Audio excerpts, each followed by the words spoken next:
just a couple of items for all of you at the top. We tried to wait until after the backgrounder on the India bylaw as well, so hopefully you were able to listen in on that.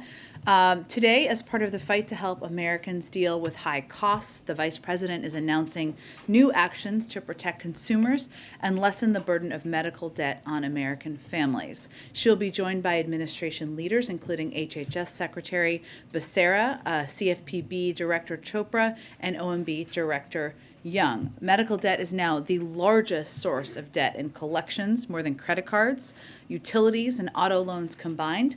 But it is not just a financial issue. It can have negative health effects too. Studies have found that Americans with medical debt are more likely to avoid seeking additional medical care than those without debt. Getting sick or taking care of loved ones should not mean financial hardship for American families. That is why the administration is going to hold medical providers and debt collectors accountable for harmful practices, reduce the role that medical debt plays in determining whether Americans can access credit, help over 500,000 of low-income American veterans get their medical debt forgiven, and inform consumers of their rights. These actions come on the heels of the President's April 5th executive order on access to affordable, quality health care coverage. Also wanted to note that today our administration launched a rural infrastructure tour to double down on the President's unwavering commitment to building a better America where rural communities thrive. The White House released a rural playbook to help state, local, tribal, and territorial governments in rural areas unlock the historic investments from the President's bipartisan infrastructure law. This playbook offers a what, when, where, and how to apply for funding under the law, making it easier for rural communities to plan and compete for federal resources that create good-paying jobs and generate economic opportunities. Secretary Haaland is kicking off the tour in Boulder County, Colorado today, and during the month of April, cabinet members and Biden administration officials will travel to dozens of rural communities to talk about how we are unlocking bipartisan infrastructure law investments and federal resources to make sure they reach rural areas across America. This tour includes the President's trip tomorrow to Menlo, Iowa, outside of Des Moines, to discuss the administration's actions to lower costs for working families. There, President Biden will make an announcement on actions to reduce the impact of Putin's price hike and build a better America with investments in rural communities from the bipartisan infrastructure law. And welcome back, Corinne. Her first day back. We're very thrilled to have her back here with us in the briefing room. Okay, with that. I've got three things, hopefully, pretty quickly. As you just mentioned, the President's going to Iowa as part of the Rural Playbook launch. He's visiting a state that he lost during the 2020 campaign, and he's going to a county that was even more voting Republican last time. I'm wondering if that will make it harder for that area to receive his message politically. Well, I think the President is not making this trip through a political prism. He's making this trip because Iowa is a rural state in the country that would benefit greatly from the President's policies, including the policies that he'll be talking about tomorrow on his trip. When he was running, I think many of you heard him say and convey he wanted to be the president for all people, whether you voted for him or not. And this is certainly an example of his effort to do exactly that. On another topic, looking at the bilateral, how much did the President push the Prime Minister to limit Russian energy imports and arms, and what was the response? Well, we'll let the Indian government project their response, or not their response, but their readout of the call. I would say that energy imports are not banned. They don't violate our sanctions. We certainly recognize every country is going to take steps that are in their interest. At the same time, on this call, what the President did is consistent with what our Deputy National Security Advisor, of course, did during his visit just a few weeks ago, was to make clear what the impact, of course, of our sanctions would be. We expect everybody to abide by those. And while India only imports about 1% to 2% of its energy from Russia, we also made clear, and the President made clear, that we would be happy to help them in diversifying this as well. In terms of And we also made clear, I should say, that the president also made clear that he does not believe it's in India's interest to accelerate or increase imports of Russian energy and other commodities as well, which is something we certainly convey to other countries. In terms of military actions. We have not made a decision about the waiver under CATSA. In terms of how much it was discussed during the call, I'd have to get more details from our national security team on that specifically. Go ahead. Jen, on the new rule today, this is already facing the threat of legal challenges from some gun groups. Given those threats, are you bracing for legal challenge, and when do you realistically expect to see this new rule take effect, given those challenges? Well, let me first say that this rule, or the intention to put this rule forward, was announced, as you know, some time ago, and there was a lot of response to it, 250,000 comments, which is, of course, a lot to go through. What this is a reflection of, and why the president is, of course, confident or hopeful about our ability to ensure we can continue to implement it, is the fact that ghost guns kill people too.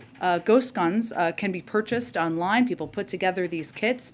There are not background checks that are required. They're not under the same, they're not also required to have serial numbers, which makes it more difficult for law enforcement to track when these have an impact in crimes. So, of course, the president is confident in any executive order and the legal authority that he puts forward. But what's important to note about the announcement he is making today is that this is a rule that is supported by law enforcement. It is a rule that will help address what we know is a rising component of gun crimes across the country, which is the use of ghost guns. And to the president, it was important to take a step to address that. Going off of what you just said, please tell us that these guns are as simple as clicking on the internet and snapping parts together.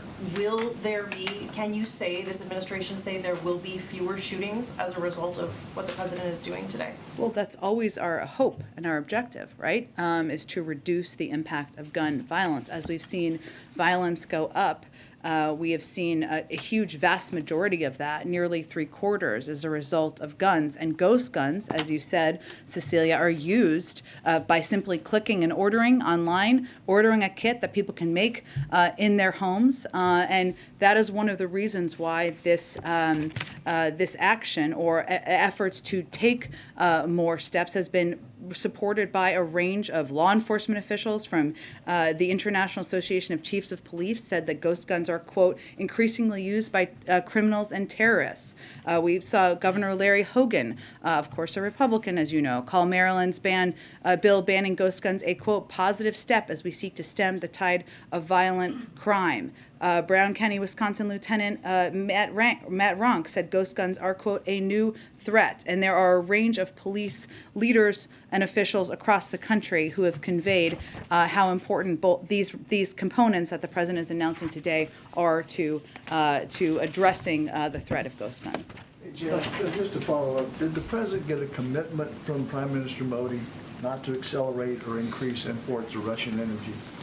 I'll let Prime Minister Modi and the Indians speak to that. Again, it's 1% to 2% at this point in time. It is not, they import 10% from the United States. It is not a violation of any sanctions or anything along those lines. It was a constructive, direct conversation, but I will let them speak for themselves. And secondly, the president said he wanted to meet Prime Minister Modi in Tokyo on or about May 24th. What else can you tell us about this trip? The president is looking forward to going to Asia at some point, but I don't have any more details at this point in time. Clearly he's excited since he talked about it today. And lastly, any details about this announcement tomorrow in Iowa? Is it related to ethanol? I don't have any more details at this point in time. As you all know, we are taking a range of steps to reduce the price of gas, to move us toward a long-term, more clean energy economy, but I expect we'll have more of a preview for you later today. Go ahead. Thanks, Jen. Back to the conversation with Modi. Did the president urge Modi to speak out more forcefully against the Russian invasion?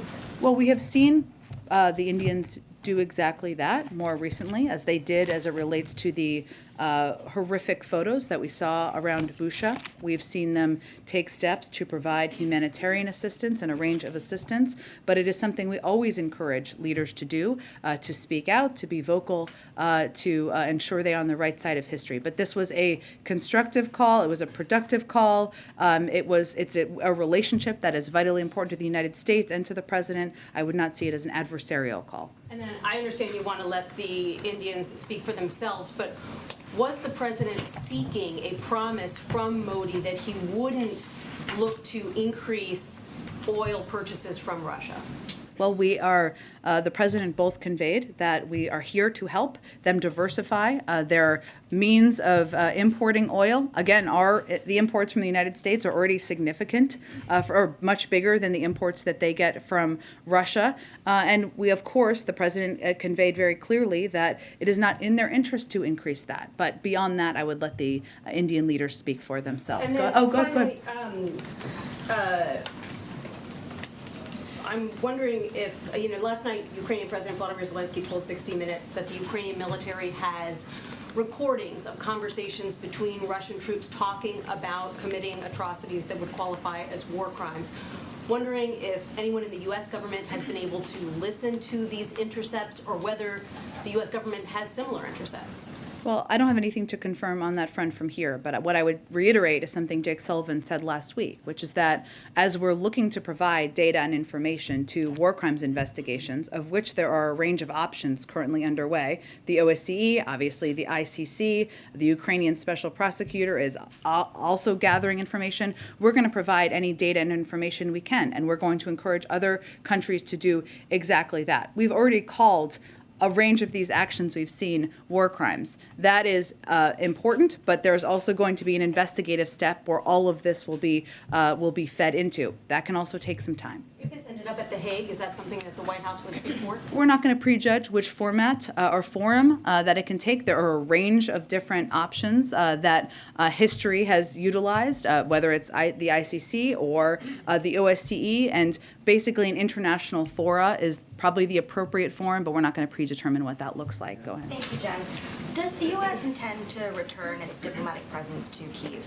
That is, of course, our objective over the course of time, but we're going to have to assess when it's the right time to do exactly that.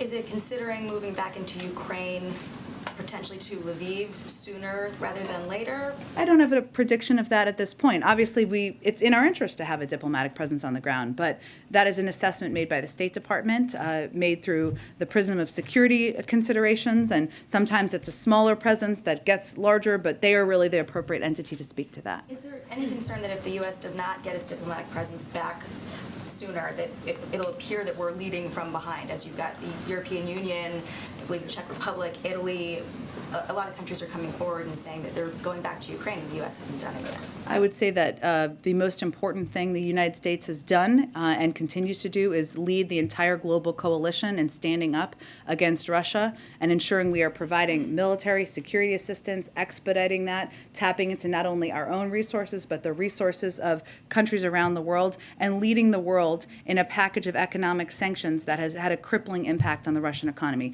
Those are the most important factors. Has the president asked to go to Ukraine? I'm not going to get into private conversations. What I will tell you is we're not currently planning a trip by the President of the United States to Ukraine. What is most important to the Ukrainian leadership is that we are expediting weapons and getting them the assistance and security systems they need, and that is what our focus is on. And who decides if the president goes to Ukraine or not?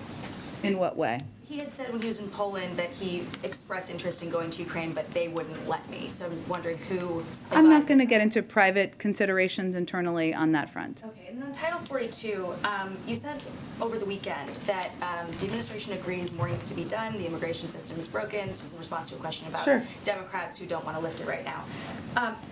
You invited Republicans to work with the White House to get something done on immigration, but has the White House actually reached out to any Republicans to try to move this forward recently? It has been a long-standing open invitation. Any Republican who wants to work with us on immigration reform, you're invited. Let's have a conversation. We have not seen an expression of that interest across the board.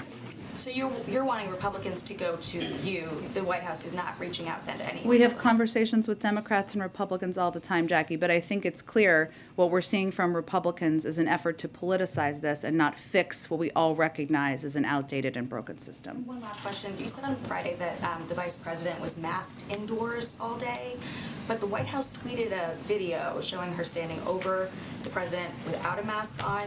Can you explain what happened there? Well, I would say that the vice president and the president and all of us abide by what the CDC protocols are.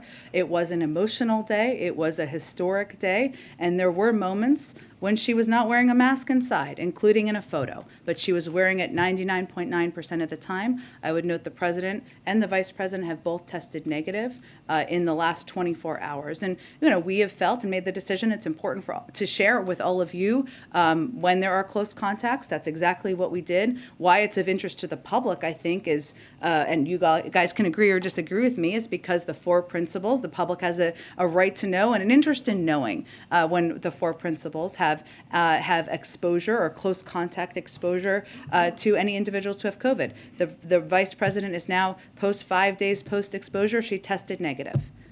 Oh, go ahead. Do it. Oh, sorry. I'll go to Caitlin. Go ahead.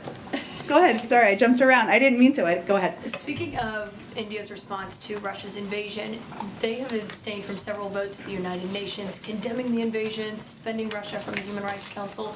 Did President Biden raise that during their call today? I don't have any more details beyond what was raised or briefed out in the background call. Obviously, the call concluded. We just did a briefing call. I don't have any more details beyond that. So you can't say if President Biden asked them to condemn the invasion? They have condemned the recent horrific atrocities we saw in Busha, and certainly, as we see more, we expect them to do exactly that as well.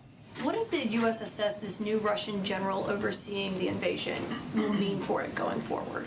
Well, I would say our view is that even a changeover in personnel or leadership at the top is not going to erase the fact that this is a strategic a failure for Russia.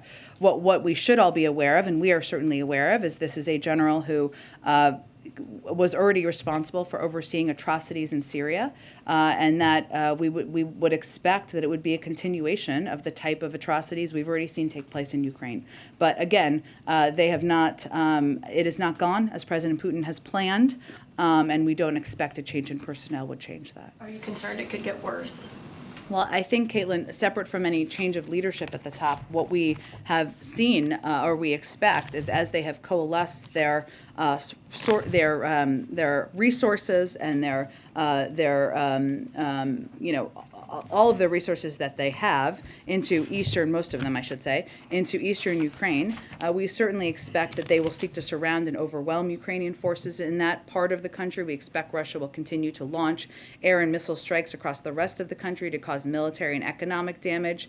And we expect this stage of the conflict could last a long time, and we should have no illusions that Russia is going to adjust their tactics and make them less brutal. And certainly changes in leadership reflect a continuation of the type of atrocities we've seen, or the type of approach that we've seen and we've also predicted from the beginning. And just to follow on Jackie's question, what is the threshold for reopening the U.S. Embassy in Kyiv? I'd point you to the State Department if they have any more specifics they want to outline publicly. Obviously, we want to have a diplomatic presence on the ground. That's always going to be our objective. Go ahead. Oh, Kelly, go ahead. It's been years since there's been a confirmed ATF director, Yeah. and what do you think will be different now with this new nomination the president's putting forward? And do you think the absence of that kind of leadership has had any part in the increase in gun violence the country has seen? Well, it's hard for me to make a conclusion, or us to make a conclusion on that from here. But what we know is that having confirmed leadership leading any agency, including one as important as the ATF, always is going to make the systems, the processes, the ability to get policy making done more efficient and effective. And there's no question it's a net positive to have someone confirmed to lead ATF. I would say that Steve, who is our nominee or announced nominee, is a highly qualified candidate with decades of law enforcement experience, including through partnerships with the ATF to prosecute complex cases and take down violent criminal gangs. He's received bipartisan support from law enforcement leaders. He was confirmed unanimously when he was nominated to serve as a federal prosecutor. And our view is that if Republicans are about getting tough on crime, as we are, and keeping our communities safe, they should support a career prosecutor like Steve Dettelbach, who can make ATF more effective in getting guns off our streets and stopping criminals. And it's in all of our interests to have a confirmed nominee, and we think he is eminently qualified to do exactly that. And just to follow on the issue of the vice president and the masking, a couple of times you've cited emotional day, important role she was playing.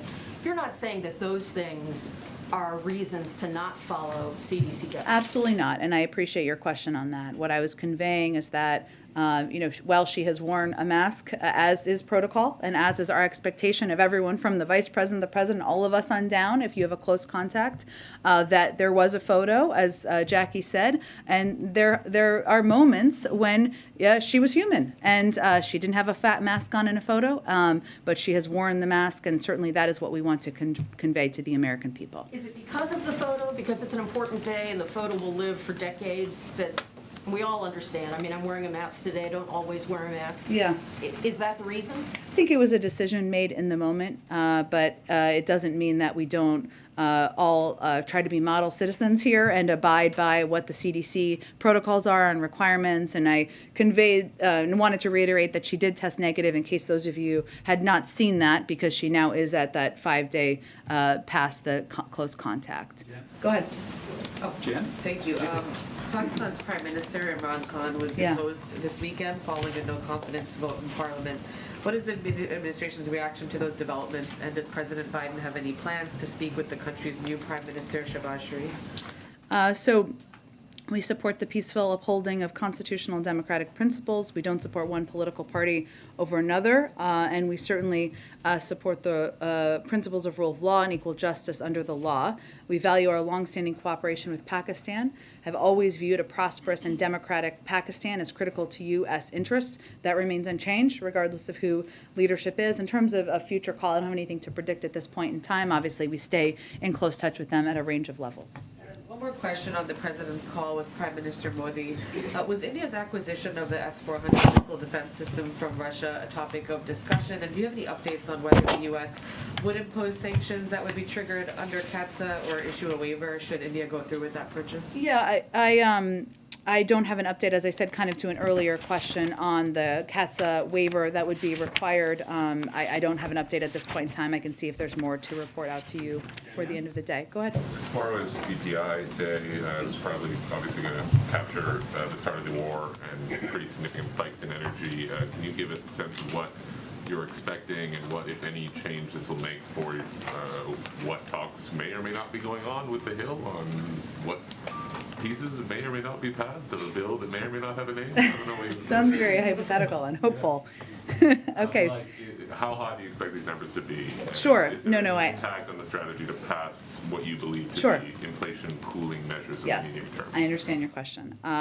So because of the actions we've taken to address the Putin price hike, we are in a better place than we were last month. But we expect March CPI headline inflation to be extraordinarily elevated due to Putin's price hike. And we expect a large difference between core and headline inflation, reflecting the global disruptions in energy and food markets. So core inflation doesn't include energy and food prices. Headline inflation does. And of course, we know that core inflation, energy, the impact of energy, of course, on oil prices, gas prices, we expect that to continue to reflect what we've seen the increases be over the course of this invasion. And just as an example, since President Putin's military buildup accelerated in January, average gas prices are up more than 80 cents. Most of the increase occurred in the month of March, and at times gas prices were more than $1 above pre-invasion levels. So that roughly 25% increase in gas prices will drive tomorrow's inflation reading. And certainly it's not a surprise to us, but we certainly think it will be reflected. And in March, again, to give you a point of comparison, the average cost of a barrel of oil was around $110. That's compared to about $75 at the beginning of the year. So we expect this to all be reflected as we look at the data tomorrow. I will say that anytime there is heightened monthly data or inflation reporting or numbers, it is a reminder to us, to our allies on the Hill, and hopefully to many of the American people that we need to do more to reduce costs for the American people. We have, of course, legislation that could do exactly that, cut the cost of child care, of health care, of elder care. These all have enormous impacts on people's budgets, on when they're doing those calculations at their kitchen table, and certainly this data will be a reminder of the need to do something and take additional steps. Yeah. The President signed the PNTR bill on Friday. Yes. Do you have anything to share on next steps for that? In other words, how quickly would tariffs on Russian goods change across the Yeah, that's a great question. Let me see if I can get you a more how quickly it would be implemented. When they would see the tariffs, as you're asking? Yeah. Right. Okay. And finally, the announcement this afternoon on guns, of course, backdrop to this is a lot of cities are seeing significant instances of gun crime or violent crime more generally. Can you give us an update of where the administration stands on a push for police reform package to pass through Congress? Are those talks ongoing at all? Or is the calculus of the sort of escalation in crime has made it even more difficult to pass a police reform package right now? Well, I would say first on gun violence, which we do recognize as an enormous problem and, of course, a driver of what we've seen as the rising rates of crime across the country for some time. We are going to continue to call on Congress to do more. We're not going to wait while lives are being lost and when more reforms need to be put in place. So, I think there's kind of two components here. There's obviously police reform. There were bipartisan conversations. We sort of paused on our review of an executive order for that period of time out of respect for that process. Obviously, that's not a process that is rapidly moving forward. We're continuing to review and have every intention of the president signing an executive order on police reform. I would note that we have also taken steps from the Department of Justice to ban chokeholds and take other steps that we have the capacity to do from the federal government. But in order to make reforms impactful over the long term and more expansive, we need legislation. On guns, we have also taken steps. The president has done more to fight gun violence and keep our communities safe than any president in history in his first year in office. This is obviously an issue that is close to his heart, something he's passionate about and has been for decades. And choking off the supply of guns being used in crimes, including by cracking down on gun traffickers and firearms dealers who are selling guns illegally, is one of the steps we've taken, but also we've taken steps to put more cops on the beat, investing in proven community-based programs to make our streets safer, doing all of this to prop up while also supporting reforms, local police, make sure they have the funding they need, while also putting in place in whatever capacity we have gun reforms measures, as the president is doing today, to help address some of the rising impacts like ghost guns. Your assessment that right now there's no appetite in Congress to pass the George Floyd policing bill? I don't want to speak for Congress, and so they can speak for that and what they think the potential is. And obviously, we're going to continue to advocate for that, to push for that, to press for that. But we're not going to wait to take additional steps that we have the executive authority to take. Go ahead. Jen, if I can circle back to the call that the president had earlier today with the Prime Minister of India. A senior administration official did brief us earlier today and said that we haven't asked India to do anything in particular. This was on energy imports, but then later said we don't think Russia should accelerate imports from Russian oil. So can you tell us, did the president explicitly ask not for an acceleration of Russian oil? It's more, as it was articulated, and I just articulated, I hope maybe not clearly, about conveying that we don't think it's in their interest to import more Russian oil. They're only importing 1% to 2% at this point in time. We're here to diversify and help them diversify, as we've done with other European countries, should they make that choice to do. They're not violating any sanctions by importing oil. It's a decision we made from the United States, but we also recognize different countries have their own calculations. It was conveying exactly how I just described it. Can I ask you one other question on inflation? You were referring just a minute ago to the consequences of Russia's invasion of Ukraine and Vladimir Putin. I know we've often heard the administration credit Putin's price hike. I just got back actually last week. I was out in Michigan talking to a lot of voters. who told me that they feel like inflation has predated the war.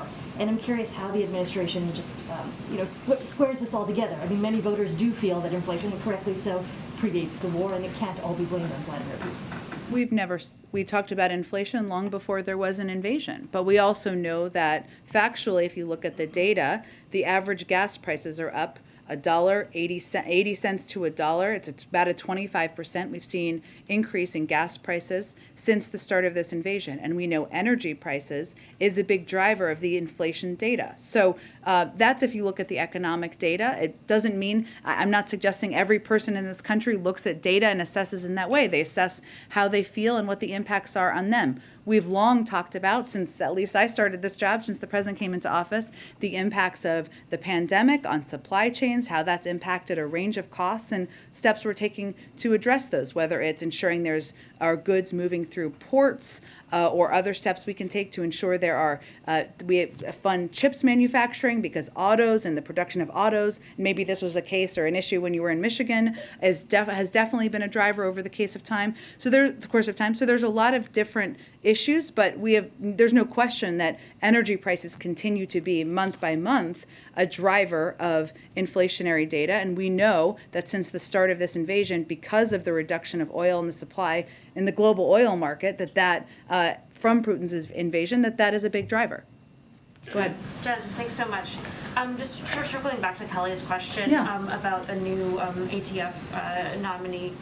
Can you describe any outreach that's been done to the Senate to ensure that the confirmation process goes more smoothly than it did to the last sort of selection? Well, because we're just announcing him today, I would expect it would be from here forward, right? Obviously, there are notifications that happen in advance of any announcement, but certainly we feel that he is somebody who has been supported from had bipartisan support in the past, is broadly supported by a number of police groups, and that he's an excellent candidate to lead ATF. But I wouldn't validate a process going awry. I think it's more about whether or not Republicans in Congress feel that there should be a head of the ATF, and we believe there should be, and this is a person who is eminently qualified to do that. Did that notification process include Senator Manchin's office? I'm not going to get into specifics of the notification process, but obviously since he's just making this announcement today, I would expect that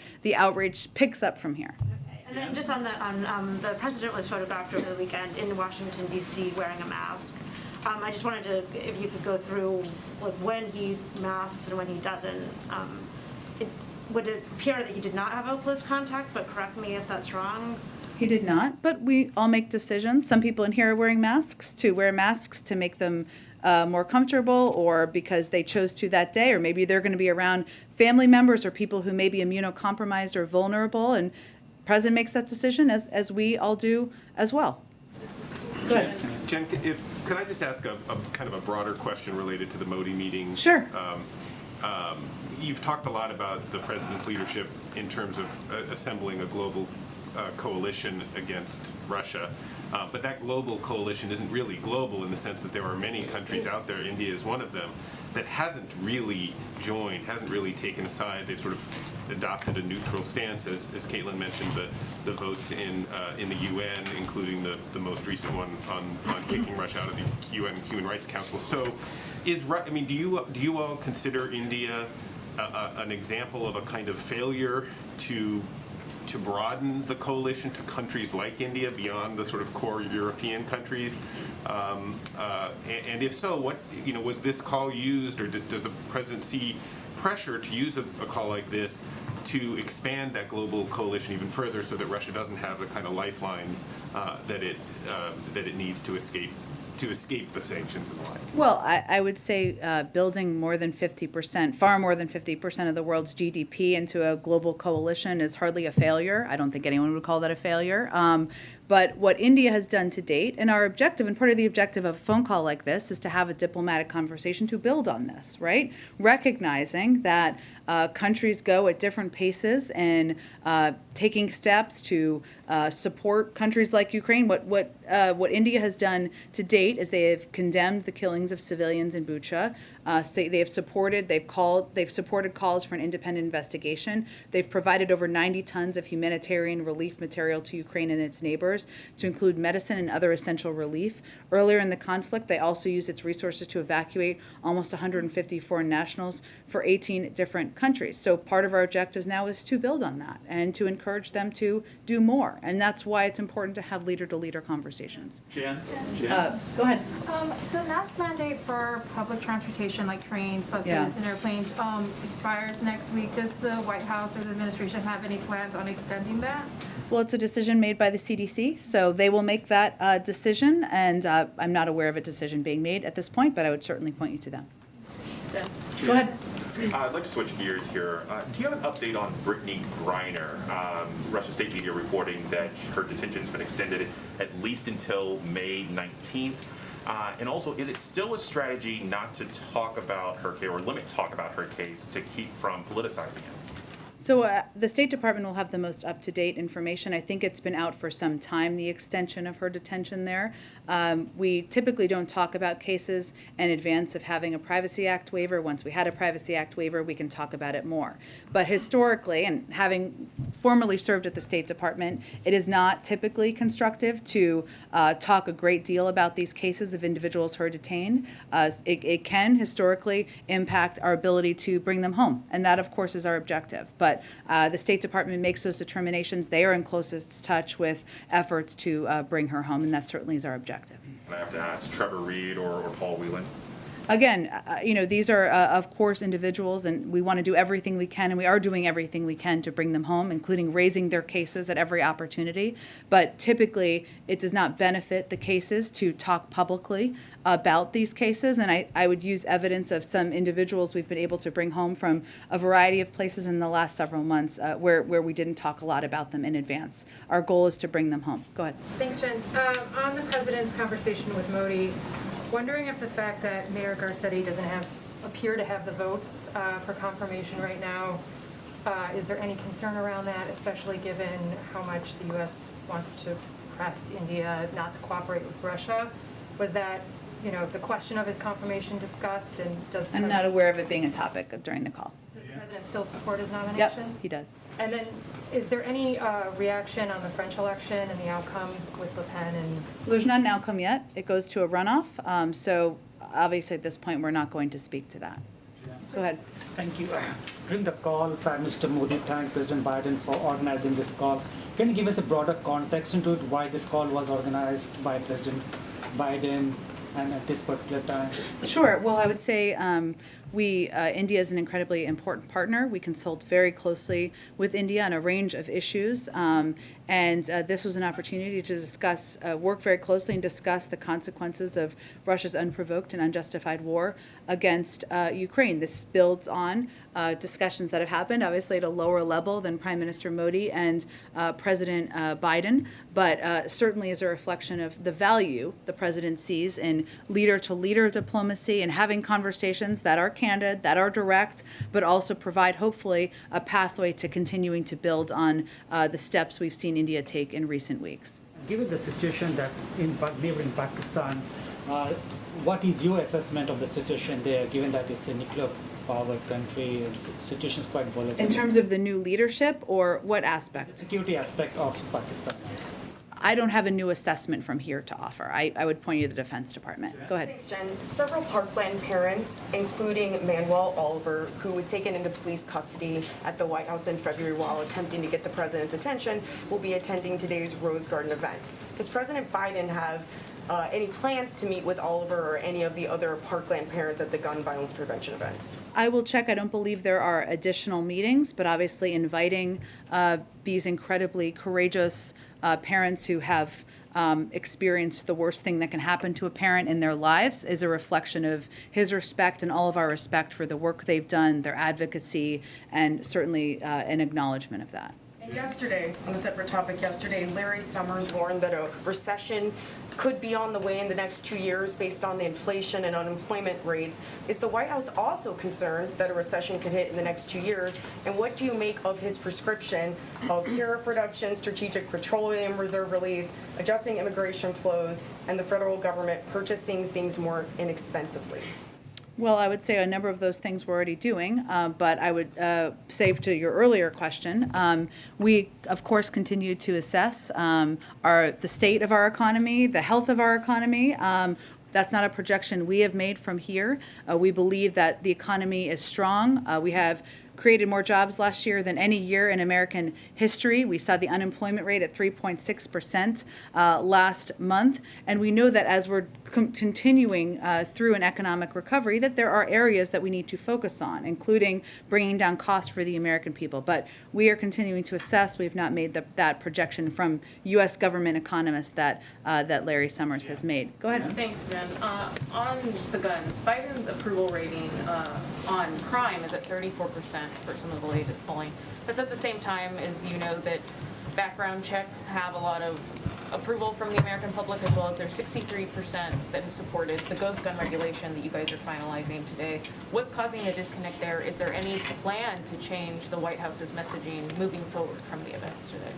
Well, I would first say that there's nothing the president would love more than signing background check legislation into law. That's something he has been a leader, a champion, and advocate for throughout his career, and also banning assault weapons. He'd love to be having an event in the Rose Garden today, signing legislation into law. And you're right, it's hugely popular. It doesn't make a lot of sense, except for the hold the NRA still seems to have over components of government at this point in time. Not our government, but people who are elected. So I wouldn't say our messaging has changed. I think it's important, and that's always been the case, but ghost guns, we know, are an area where we can take steps to help through executive authority and through executive actions, as the president is doing today, to put in place background checks, to put in place a requirement of serial numbers, to bring them more in line with a range of other guns. But we'd love to get broad background check legislation signed. To ask you, do you have any response to the news that Jared Kushner secured a $2 million investment from a fund led by the Saudi Crown Prince? I don't have any comment from here, but maybe they'll have a comment. Go ahead. Thanks, Jen. Going back to the Ukrainian-Russian war, Austrian Chancellor Karl Nehammer is meeting with Putin in Moscow. What does the administration have to say about that? What does the president think that will achieve? Well, I think we've encouraged or supported any efforts at diplomacy. We've, though, encouraged anyone who is speaking with or meeting with, however they're engaging, with President Putin to also engage with Ukrainians. They are the country that is being invaded right now. And so if you're going to play a role in diplomacy, that is an especially important component. I would expect at some point we'll get a readout of their conversation, so I can't predict if it's constructive or not. And a follow-up on Pakistan, if you will. The new Prime Minister, Sharif, what arrangements does the administration have to contact him, and what's moving forward on that? You mean whether there will be a call from the president? Right. I don't have... Oh, what good. expectations are there for his new administration, too? I don't have a prediction of a call at this point in time. I mean, obviously, those are assessments made day by day, and especially after new leaders are elected, of course. We have a long, strong, and abiding relationship with Pakistan, an important security relationship, and that will continue under new leaders. Go ahead. Hey, thanks, Jen. So you said that 2% of the oil coming from Russia is imported into India. 1 to 2. 1 to 2. That's about 16 million barrels. So far, according to contracts, India has imported 13 million barrels since the war began, or since the invasion began of Ukraine. Why not just come out and ask them to help isolate the Russian president?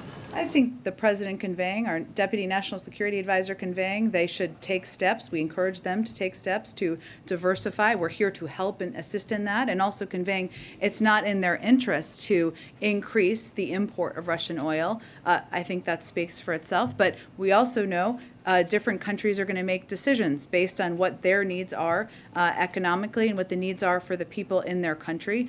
We have, of course, banned the import of oil here. Other countries have not done that, so it's not a violation of any sanctions or any requirement or request from our end. On inflation, Uda, so you're saying that because of the president's work, then we will see in the core inflation, without gas and food, you'll see that core come down, and you'll see the results of his work in that inflation number? I was making a prediction not of that, but of the fact that you're going to see, because of the increase in the price of oil, you're going to see an increase in the overarching headline number. But the core inflation, you're saying that the president. The core inflation, as you know, because you cover this very closely, does impact a range of factors that we're still working to address. So, but I was making a prediction about the headline component. Okay, thanks everyone. See you tomorrow. Or only if you're going to Iowa, I guess. But